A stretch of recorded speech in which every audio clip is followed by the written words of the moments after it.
जो बार बार सरकार कह रही है कि मुसलमानों को कुछ नहीं बिगड़ेगा, पाकी और नापाकी का फर्क मुसलमान बता सकता है, आप नहीं बता पाएंगे। मिसलीड कर रहे हैं। क्या मिसलीड कर रहे हैं इसके अंदर? हम तो सीधी सीधी बात कर रहे हैं, मिसलीड तो आप कर रहे हो। जो अपराध करता है वक्फ की संपत्ति कब्जाने का, उसकी सजा का प्रावधान भी कम कर दिया। हाँ, तो नीतीश कुमार, चंद्रबाबू नायडू साहब को तय करना पड़ेगा, ये मुसलमान का 1947 के बाद सबसे बड़ा मसला है। देखिए, हम लोग डिस्कशन करने के लिए तैयार हैं, लेकिन मैं आपको सत्यता कुछ बताना चाहता हूँ।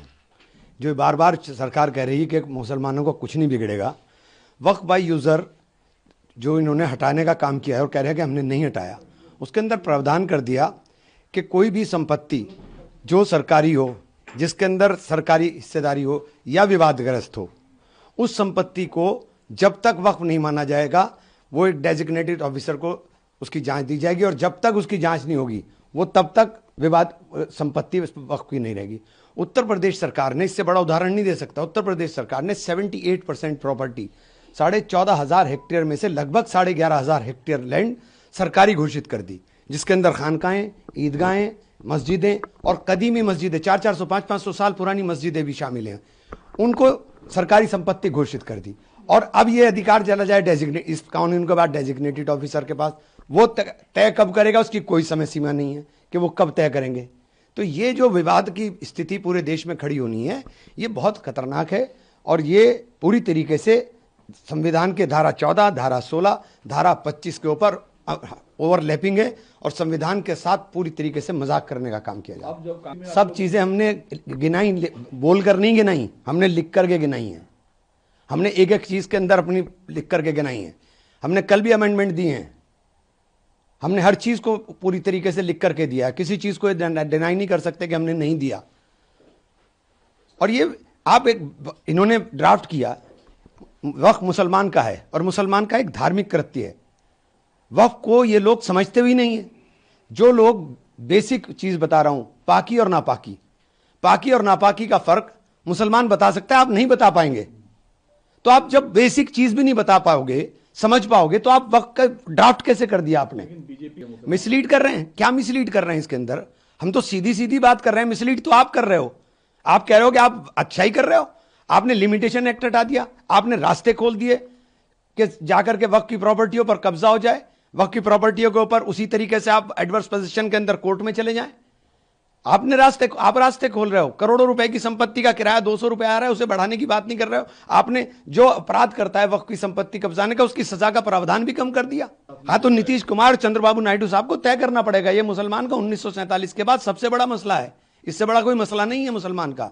ये सारी प्रॉपर्टी जो वक्फ की गई थी हमारे पूर्वजों द्वारा, वो इसलिए की गई थी कि ये यतीमों के लिए, मिस्कीनों के लिए, गरीबों के लिए काम आ सकें।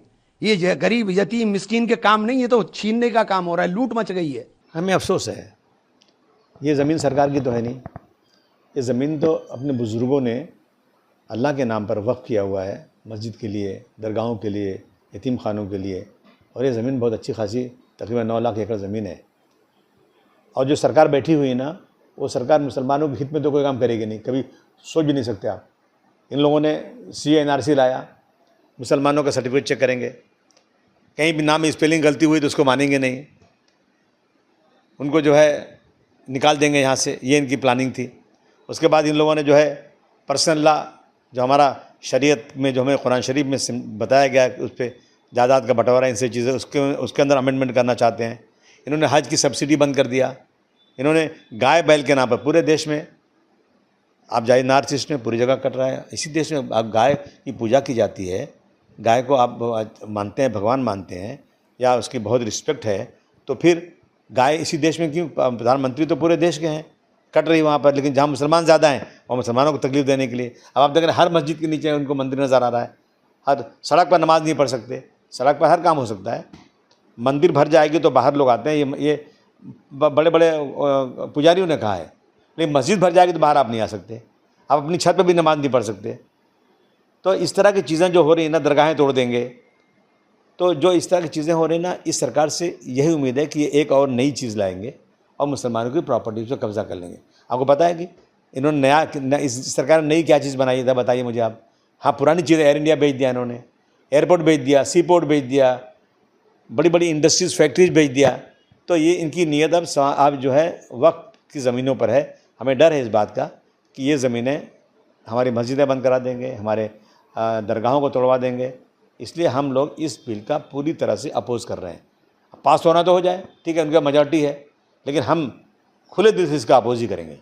बाकी पार्टियों से आप क्या कहना चाहोगे? मैं तमाम पार्टियों से निवेदन करना चाहता हूँ कि देखिए, ये हमारा मुल्क है, हमें जीने दीजिए, हमें इज्जत से रहने दीजिए। 1947 को अगर ये तय कर लिया होता है इस देश के नेताओं ने कि मुसलमानों को इस देश में ऐसी परेशान किया जाएगा और मेजॉरिटी के बेस पर सुप्रीम कोर्ट का फैसला किया जाएगा, हम तो हमेशा माइनॉरिटी में रहने वाले हैं। तो अब ये इस तरह की चीज़ें अगर हैं तो कम से कम इंसाफ होना चाहिए। डॉक्टर भीमराव अम्बेडकर साहब का संविधान हमारे साथ लागू होना चाहिए और तमाम लोगों से गुजारिश करता हूँ कि आप इस बिल का अपोज़ कीजिए।